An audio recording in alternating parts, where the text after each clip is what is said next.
everybody, this is Jeff Lasapio from Past and Present Motor Cars. Today we have an undiscovered LS6, and let me tell you, it took some work to get our hands on this car, and it was worth it. What we have here is a matching number LS6 410 car 4-speed. I mean, this was the car back in the day that not only dominated the streets, it dominated the racetrack.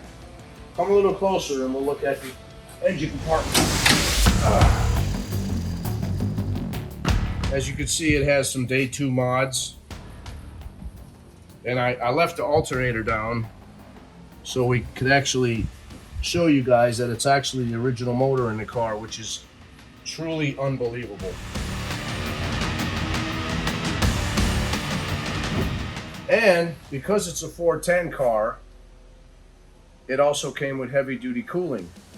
As you can see, we got this extra tab on this radiator top plate. And then I don't know how good you could see it from up there, but the core support also has the extra tab because the 4-core radiator was a lot fatter. Now this same setup came on an air-conditioned car also, and they called it heavy duty cooling. This is a later built car. It's actually a 5B, and it's a Kansas car. Now for all you people that appreciate an LS6, you could only imagine how hard we had to work to get the seller to sell us this car.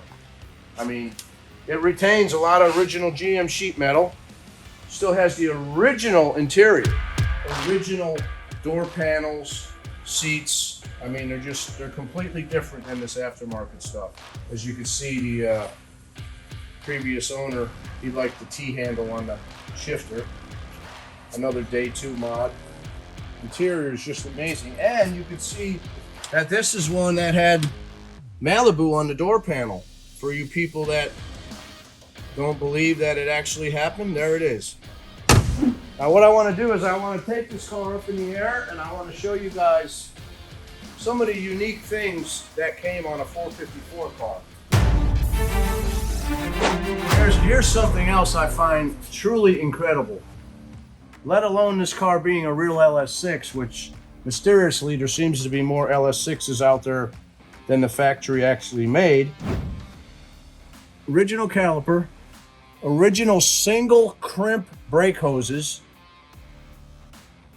Same way on this side.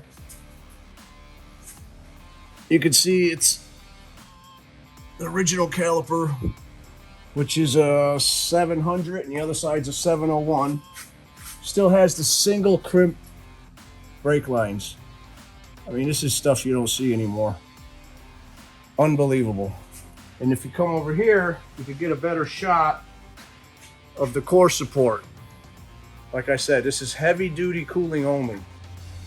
A lot of these core supports ended up getting changed because people used to wreck the front ends on these cars.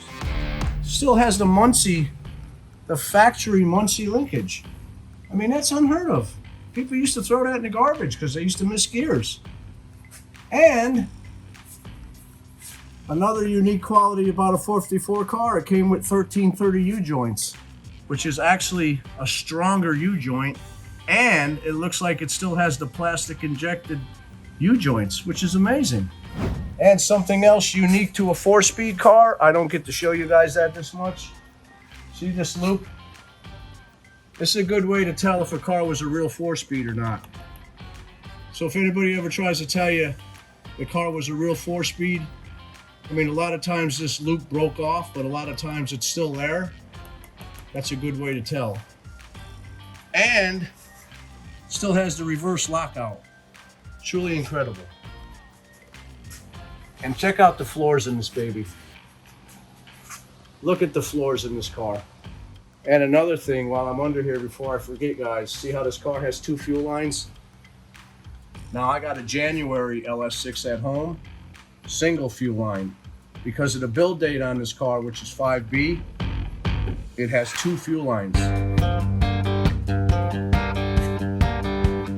And check this bad boy. Well, let's not skip this. I want to make sure you guys know what I'm talking about here. The actual width of this U-joint is bigger on a 454 car.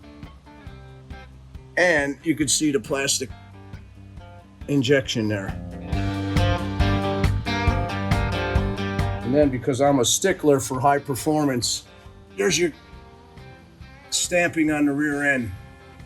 CRW, dated to the car. I mean, this car's amazing.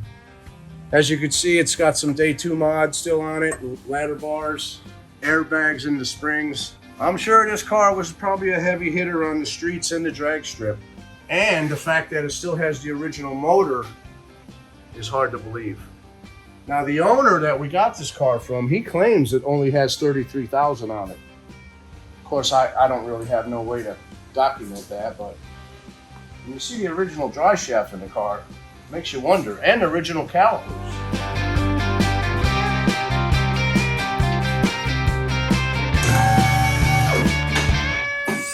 I'll give you guys another look at the body on this thing. We're debating on what we're going to do with this car. We haven't decided if we're going to keep it, sell it, redo it, but it's truly a rare piece. I always say I wish these cars could talk. I bet you this car could tell us some stories. So for this car and many more, check us out at pastandpresentmotorcars.com or ChevelleSupersport.com. Have a great day.